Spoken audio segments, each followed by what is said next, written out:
The Indian government does not just want to upgrade its software anymore, it wants to teach that software to think. And if such stories excite you, well, I'm pretty sure they do. Please like, share, and subscribe. It truly motivates us. Thank you so much for doing so. The Ministry of Electronics and Information Technology is preparing a major AI-driven overhaul of government technology systems by creating a panel of up to 20 technology companies to modernize decades-old IT infrastructure across India. And AI will be at the center of that transformation. Now, according to media reports, the IT ministry is planning to empanel 10 companies under the general category and another 10 slots reserved for startups and micro, small and medium enterprises or MSMEs.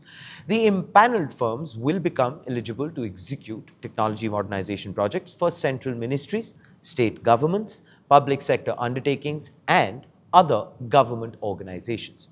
The projects will be awarded through project-specific work orders issued by the National Informatics Center Services Incorporated or NICSI, an autonomous organization functioning under the Ministry of Electronics and Information Technology. The plan has been outlined in a request for empanelment or RFE floated by NICSI on the 25th of June.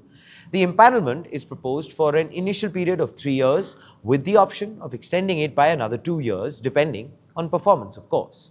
Now, the selected technology partners will first evaluate existing government applications, identify obsolete technology stacks, and recommend the most suitable AI-enabled modernization strategies. Their responsibility will be to transform aging government systems into modern digital platforms. The proposal also actually calls for AI governance mechanisms, making responsible deployment of AI a formal part of program management. The empaneled firms will also modernize government data infrastructure.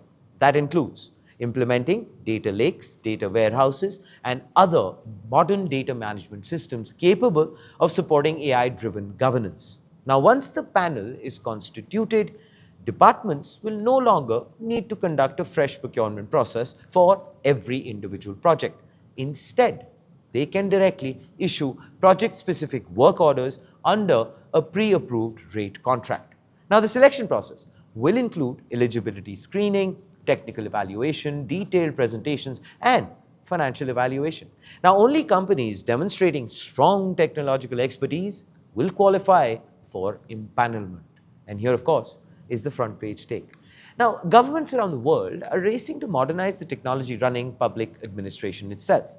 India now appears to be taking the same path by moving from digitization to intelligent digital governance. One of the biggest highlights of the proposal is how the government plans to use artificial intelligence. Now, rather than treating AI as a standalone feature, the ministry wants it embedded throughout the modernization process. Now, the question is, can artificial intelligence finally help governments modernize decades-old legacy systems without creating new risks around governance, security, and accountability? Please do let us know. What are your thoughts in the comments below? This, ladies and gentlemen, is Front Page by the IIM Network. Like, share, subscribe, and always remember, think AI, think AIM.